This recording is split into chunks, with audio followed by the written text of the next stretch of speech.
Welcome back to Cagliari for the Region of Sardinia Trophy on Audi MedCup TV. Well, what a day we've had in Cagliari today. It's a spectacular venue. We keep coming back here 4 years in a row. The Audi MedCup has been back and it keeps on delivering fantastic conditions.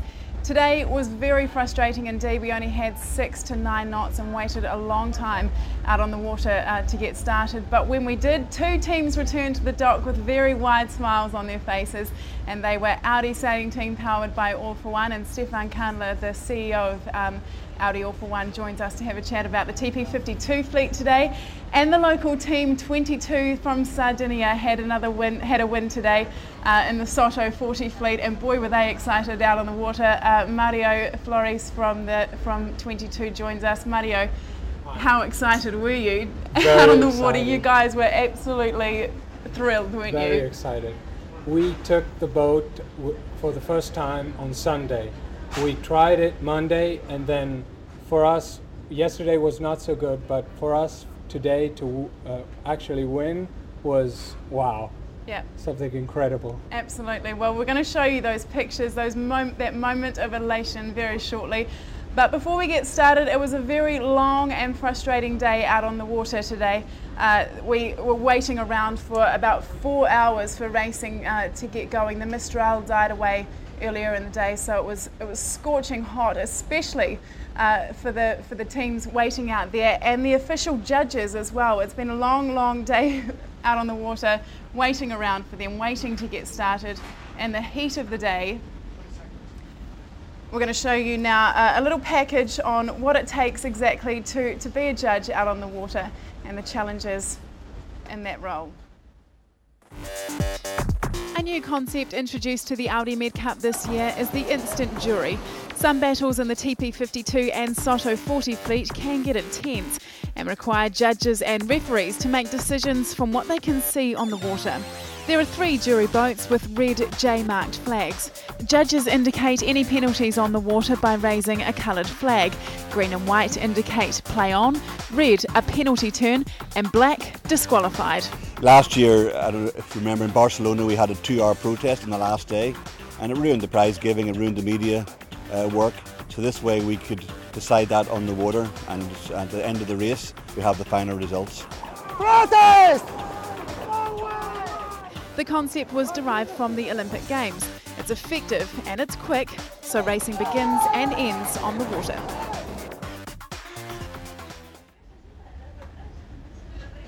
So after a lot of waiting around today, we finally got some racing underway. Here are the highlights of the TP52 and Soto 40 fleet racing.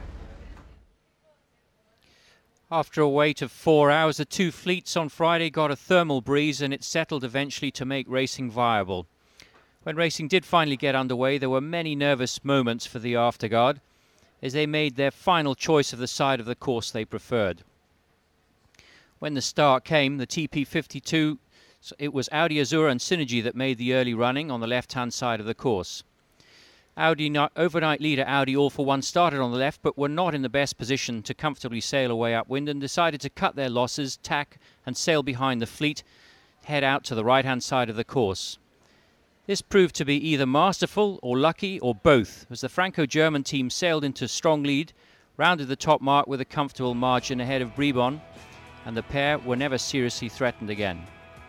The Soto 40s started 10 minutes later. Such was the fight for the right side of the course that the fleet all positioned themselves to make their final approach on the committee boat. Right from a minute before the start signal, it became clear that the local crew on 22 Sardinia were going to be able to lock out the other 3 boats above the ley line. And when the gun went, they were the only boat moving fast and basically started the race with a 5-boat length advantage. The novice team sailed intelligently, and even though they were seriously threatened by Iberdrola on the last run, they kept their cool and won the race. In the TP52s, it was Audi All for One again that won the race, consolidating their position at the top of the leaderboard.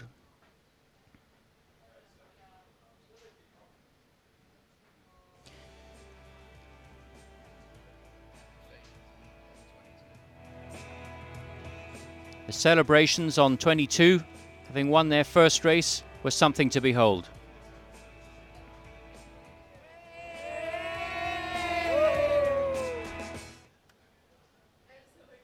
fantastic on 22 Sardinia Racing team there. They were so excited to get that win today. The two Spanish teams do still top the leaderboard, but I'm sure 22 Sardinia will be fighting hard to make their way up the leaderboard for the rest of the week. In the TP52 fleet, Audi All For One on top of the leaderboard, Quantum Racing and Synergy followed on behind. Container were the ones that dropped away today. They dropped from second down to fifth place. Audi All For One managed to stretch their lead to 6 points. That's quite sizable leading into the last couple of days. Stefan, can we just talk about the race today? Because I'm not sure if you had much of a chance to talk to the guys about what happened. Can you tell us a little bit about that decisive first beat there and what happened? Well, I think we had an average start and some other boats. I think we wanted to go on the left, but we decided very early to tack and take the advantage of sailing maybe a little bit alone. And I think we were quite lucky as well that on the right side it paid a lot. But that's part of the game, and we were quite happy and had a significant advantage at the top mark, which we managed to keep all the way around. When the guys came back in after the race, you can tell that they are really excited, but they're trying to be a little bit more reserved. They don't want to get too far ahead of themselves, but you can see in the way that they are that they're a lot happier out there, aren't they, than how things were going in Marseille and Cagliari. Yeah, for sure. You know, from where we come, I mean, the first two events we finished seventh, which was really frustrating, and we knew our value was better than that, and for sure we learned to be very cautious with our victories. I think the first 3 days of this racing is much better. We still are making some mistakes, but I think we proved to be solid, so it's encouraging, and that's why we are very cautious, because we want to keep this position until the end of the event, and we know it's still very long.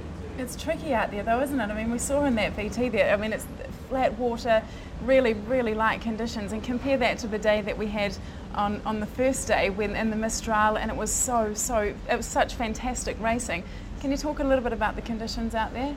Yeah, we started with 22, 25 knots in the first day. I think we had over 20 knots on the second day, and today was a completely different game. So I think this is also the reason why we are quite proud to be there, because it was totally different conditions. We were under pressure because all the teams were very close, and we won that race, and I think it was a solid one, so that was good. But for sure Cagliari is always offering very nice surroundings first, and then the racing is interesting because the winds are very different.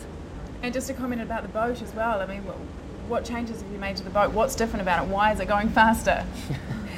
It's a lot of things. I think after Marseille, as I said, we were quite confident that we changed the good things, especially the sails. So we worked hard between the events to try to think about it. The boat hasn't been changed because you cannot do that in such a short period. Yeah. But we worked hard on the sails. We have new sails that we use today, and I think it proved to be quite fast.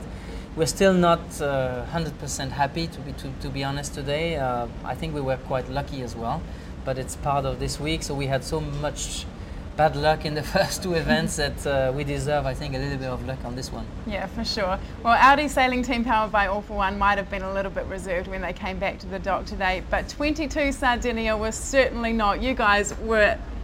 It was so fantastic to watch you out on the water. We had an onboard cameraman there catching every moment. Can you tell us what this win means to you guys? Wow, it's a miracle just to be here, let alone win a race that when we took the boat that Nacho gave us on Sunday, and we just went out, trained a bit, and then to be here to win a race, it's just exceptional. We don't have any technological help because we don't have a tablet on board. It was just us. 6 of us are like under 23. I'm 22, and just 3 of our team are 60-year-olds. So this huge age gap that seems like a weakness, in reality is not. So that's something to be proud. And I mean, let's face it, we're Italians, so even if we jumped around or made a bit of fuss, it's part of our nature. So well, I think you absolutely deserve that celebration. I mean, this is an America's Cup team that you guys just beat today. Well, former America's Cup team. Yeah, we know Iberdrola is former America's Cup and former TP52, but it was exceptional. I mean, we saw you guys, or for one, after starting in the counter starter and going left, you tacked, you went right, you went under everybody, then you stick to your guns, you went right, Bribon went left, then you tacked again, and we saw that the right paid off. We expected a turn right, but we did not expect it would go that much right. So we said, okay, we're going right. So we started in the boat, we kept them in their place, we stayed well up, they could not make it, we started easily, and they were behind, and that was 60% of the race done. So Roberto was exceptional, and after that Lorenzo was very good in keeping everybody in his place. We lost a bit in the second and last near to the finish, but it was part of our tactic of control, just basic sailing. Well, you were all exceptional out there today, so congratulations. Tomorrow we have up to 3 windward-leeward races for the Soto 40, so that will be very interesting. And an extra race tomorrow before the coastal race. We're going to try and get in another race, so we've got the full schedule of races by the end of the week. So another exciting day of racing on the cards, I'm sure, tomorrow. Join us back here at 12:55 CET on Audi MedCup TV. See you then.